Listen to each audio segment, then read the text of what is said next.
All right, we're going to start today by looking at the calendar. You can see that most of the earnings have been announced so far this earnings season. There's not a whole lot left. And we have a Fed meeting Tuesday and Wednesday next week. And we have a triple witching day, which is options expiration. So there's going to be a lot of volatility next Friday. And we have Micron earnings coming out on the 24th. That's probably the last big report of the earnings season. Um, then we have the 4th of July to look forward to. Usually, this is one of the most celebrated holidays of the year. And I expect there to be a positive days around the 4th of July holiday. Okay, so let's look at the S&P 500.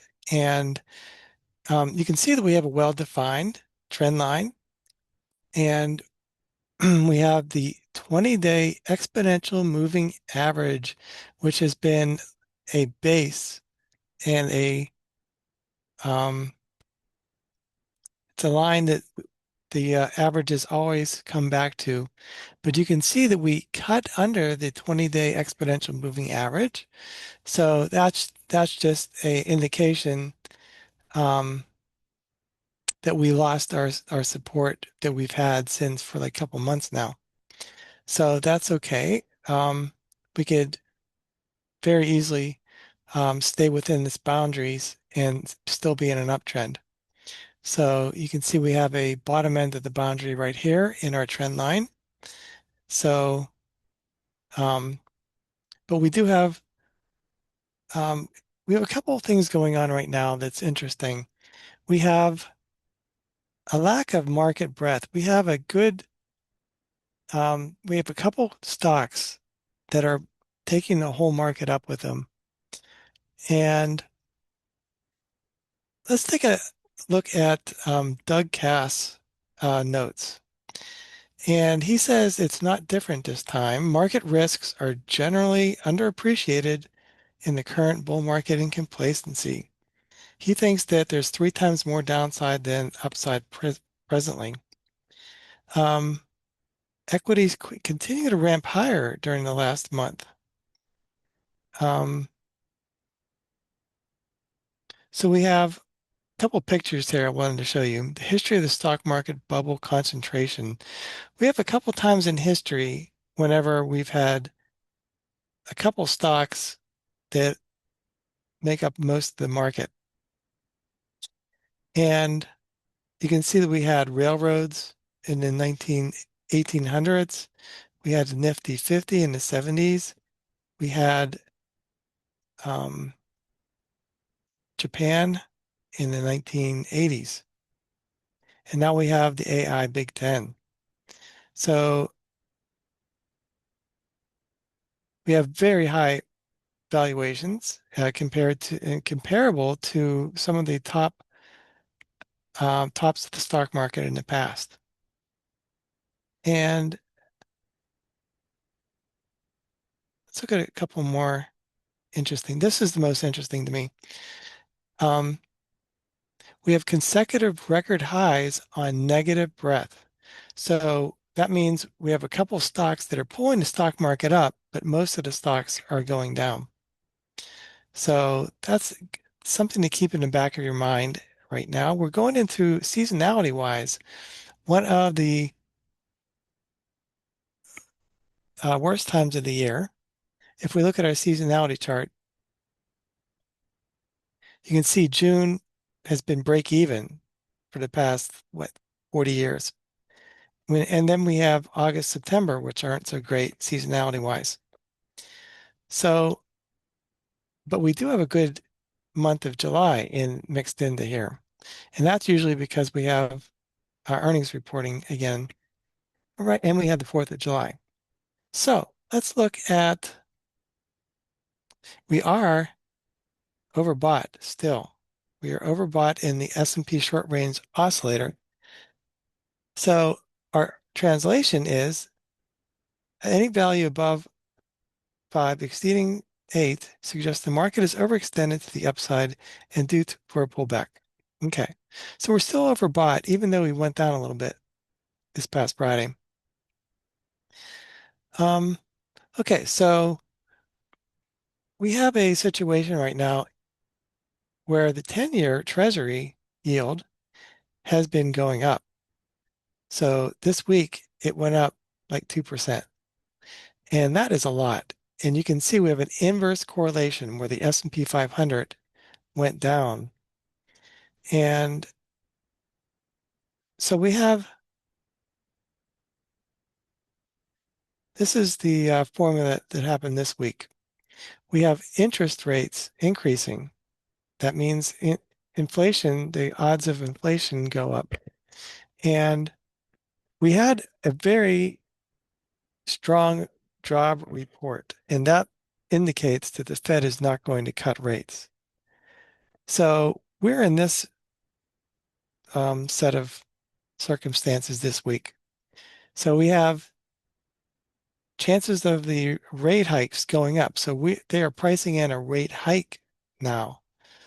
And stock markets don't like rate hikes. And they usually go down whenever whenever the Fed is raising rates. And the recession chances go up. Um, very small because right now we have a very strong economy. So that's probably not going to happen. And stock markets usually go down during um, recessions. So let's look at some of our major variables. Let's look at this one first. We have the S&P down 2% from last week, and the rising interest rates were a big story of why the S&P was down. We have, let me see, the 10-year Treasury is up 1.5%, the yield, since last week. And so that is going, how the 10-year goes most likely is how the stock market goes in the opposite way. So let's look at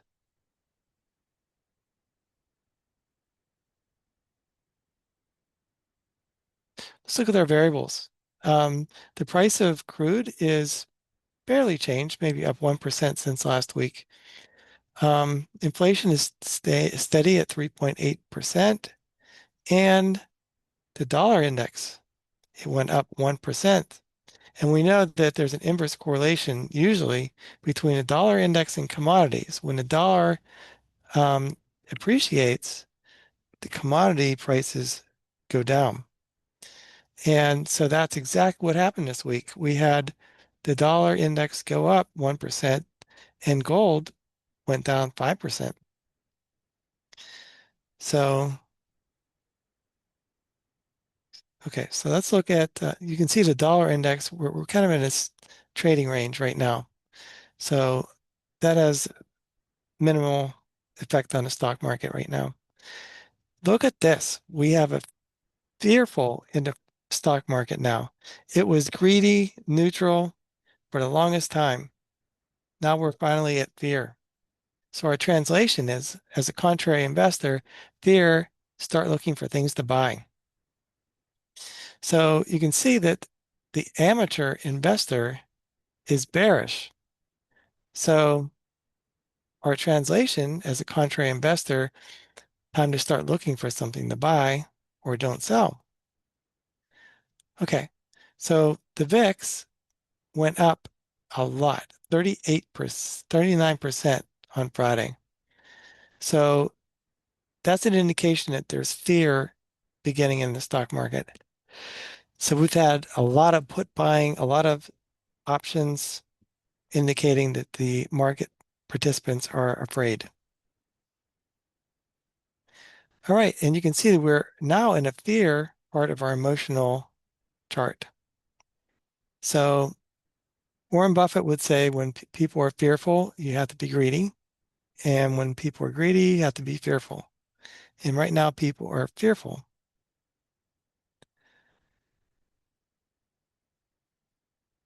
All right, let's look at some of the worst the first from last year. The best performing sectors last year, IT, industrials, communication services. And this year, IT is doing okay. It's 17%. Industrials are 12%. But you can see energy is the highest performing sector this year, and it was one of the worst last year. Um, okay, so let's look at some of the sector PE valuations relative to history. You can see that energy and financials, they are a one-third of the valuation that they normally are. So we had on Friday, whenever the stock market was selling off, we had a lot of market participants buying the healthcare, financials, and energy sectors because they're more conservative and they are um, risk off. So we don't know if the healthcare, financials, and energies sectors are going to do better or worse, um, but they're out of favor right now. Okay, so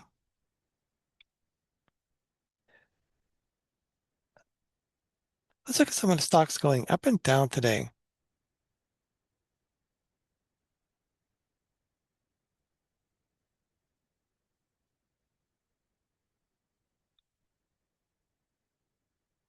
Okay, so what do these have in common? These stocks right here. They are all super conservative, risk off that paid dividends. So we have, let's look at our risk on, risk off. Okay, so risk on is IT, financials, stocks with high PE ratio, high PEG ratios, no dividends, risk, that's risk on. Risk off is healthcare, defense, real estate, utilities, consumer staples, energies. Let's look at that's exactly what's going up today. So we have a risk off day.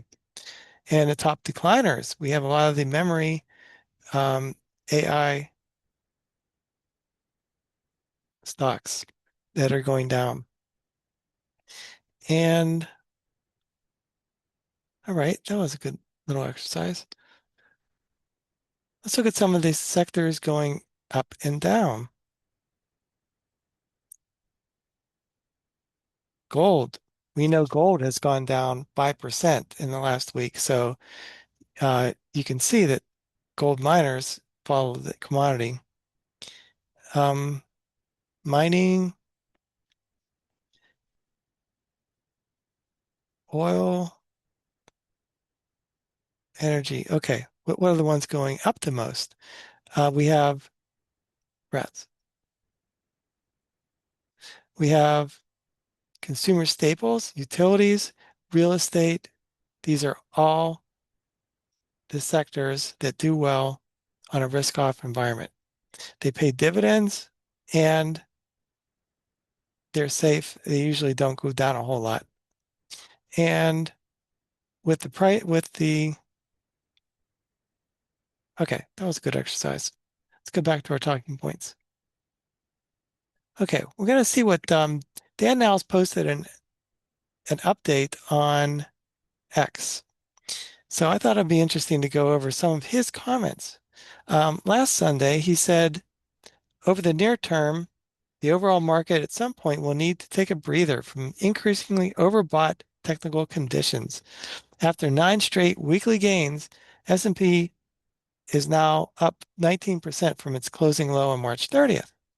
But I feel like any losses will be contained to the typical 5% pullback, which is typically seen through 3 or 4 times a year. Okay, so we had a pullback on Friday. So that's what Dan now says is we probably the most we go down is like 5%, and we're already down 3 or 4% already. After being up 9 straight weeks, the S&P went from an all-time high closing high on Tuesday, June 2nd. Okay, so we're super overbought is what he's saying. Um, Another comment he had is the Worldwide Developer Conference for Apple is on Monday. The stock price has surged into the event. So watch, it could be a sell on the news reaction. We like that motto. When a stock ramps up into a big news announcement, a lot of times it sells off afterwards. Okay. So he said, over the long term, I remain bullish given S&P earnings are expected to increase 25% this year, driven by the advent of AI, agentic AI. And he believes oil prices will come down to 80 level and given the political turmoil is extracting on the US every day that the Strait of Hormuz is closed. And the new Fed chairman is likely to push back against calls to raise rates.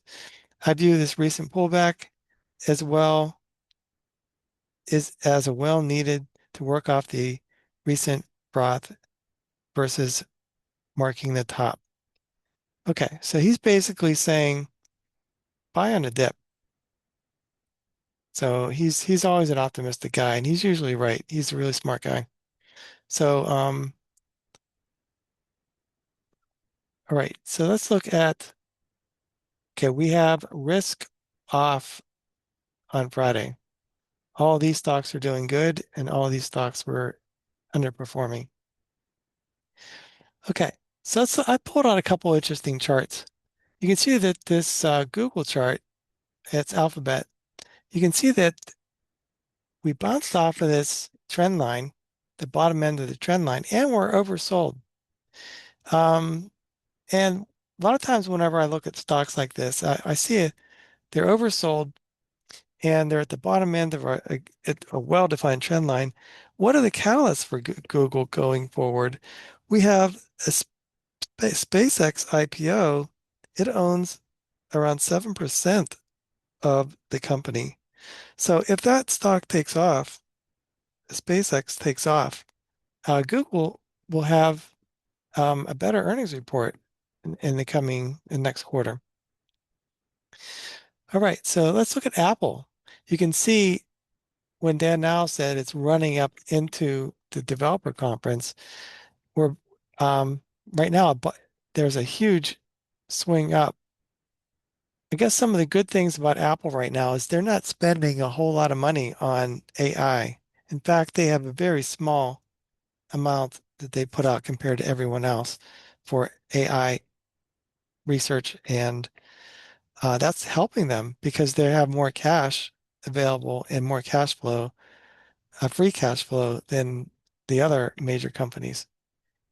But don't be surprised if we sell off after the developer conference on Monday. All right, so I pulled out the stock screen. You can see Micron is still a top pick in our screen. Seems like it's 4 times undervalued. And GE Vernova is still ranks pretty high. It has um, a lot of positive top performing sectors. I mean, some of the some of the categories performs very well. You can see it green across the board. Um, this one right here looks pretty good. App 11, look at all that green there. So it has the fair value right now. It's in the software sector, which has been out of favor. Um, let's look at some more stocks. And that's all I can find this week. The big news for this week is SpaceX is going to IPO.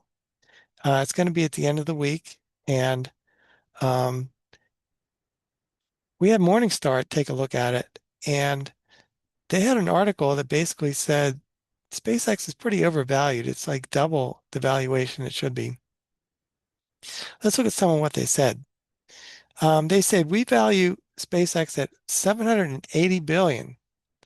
Um, so if the stock IPO'd at 135 per share, which is what they were saying, it's basically 94 times its 2025 revenue. So they basically Morningstar basically said that's close to twice the fair value of the stock. So we know the IPO, when it comes out, is going to be very pricey. And um, we have a couple of things going on here. We have it's going to be included in the major indexes, such as the QQQ, in a short amount of time. So there's buying pressure about a week or two from the IPO date. That's interesting. Um, Here's a little video. Ron Barron on SpaceX, a lifetime investment opportunity. This Ron Barron, he's been investing in Elon Musk since the days of Tesla, and he has made a ton of money with his theories on Elon Musk. He thinks Elon Musk is just a magician and can make money, and he thinks he's going to many times his money on this SpaceX investment. So if you had time, I would listen to this YouTube and see what he says about SpaceX. He said this is going to be the largest company on the planet. He says you can't own enough of the greatest idea you've ever had. That's the way I feel about SpaceX. Here's an article just this week before the IPO. Google says they're renting SpaceX AI supercomputers for around $1 billion a month ahead of the IPO. Another article says SpaceX needs to grow at a rate no company has ever achieved to justify a 1.75 trillion valuation. This guy says basically it's super overpriced. And indeed, it revealed that it's losing 4.9 billion into 2025 on revenues of only 18.7 billion.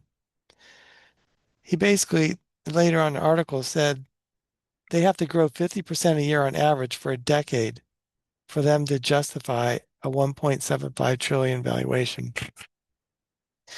So it's we have two sides of this situation. One is Ron Barron believes in Elon Musk regardless of valuation. He thinks that um, this is going to be the biggest company in the world very soon. And let's Morningstar doesn't think they have a moat. They think they have a narrow moat. So we have a lot of smart people basically saying different things. So what do you do about an IPO that's coming up? And do you buy it? Warren Buffett would not. He doesn't usually like to buy companies that are IPOs. He bought Snowflake, I think, before. So that was one that's bucked that trend. But he likes to see companies with predictable cash flows that have a history of earnings. So this is a very tricky one. Um, okay, so I'm not sure what I'm going to do. I do know. Um, let's look at this. It's available at the IPO price of 135 to Charles Schwab, Robinhood, SoFi, E-Trade, and Fidelity. So if you have an account at Fidelity or any of these companies, you might have to have a minimum, maybe $2,000, and you can buy SpaceX at the IPO price of 135 before it's offered to the public. So that is pretty amazing. So I think I'm going to buy some of it, and not a big position because IPOs in the past year and more recently, they're down. They have a drawdown of like 50% on average. So the volatility around the IPO of a company, you have to be ready for that. So, okay. So here's a article that came out, new Vanguard ETFs that stand out. And this company, this Morningstar, basically says, look at this firm's smart choices concerning these equity funds.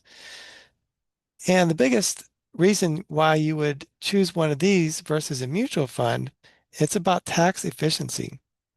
And in an ETF, it's just more tax efficient in that it defers capital gains until when an investor actually sells out of the fund.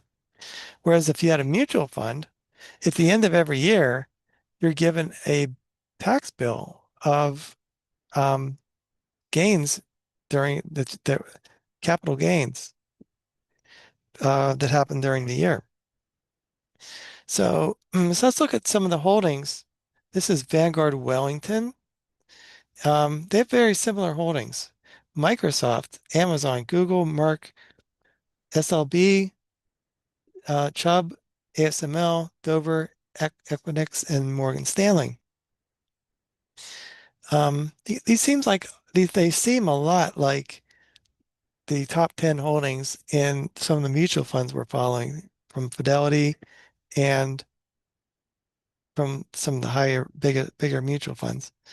So you can see that some of the things that popped out at me, they have a 15% position in the video for the Vanguard Wellington, and they have an 11% position in Microsoft.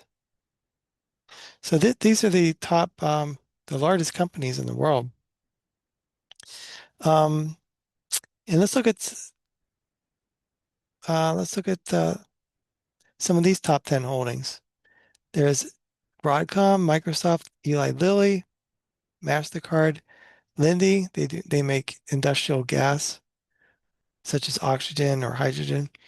And Northrop Grumman, we have Honeywell, Texas Instruments, the TJX companies, and Home Depot. So I thought it'd be interesting also to look at some of the holdings of Magellan in the year 2021, 2023, compare that against the holdings of Magellan now. And you can see that what stocks do they still have?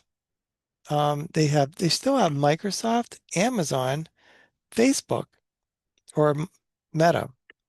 So a lot of times, like right now, Microsoft is out of favor, yet it's in the top 10 of a lot of these mutual funds.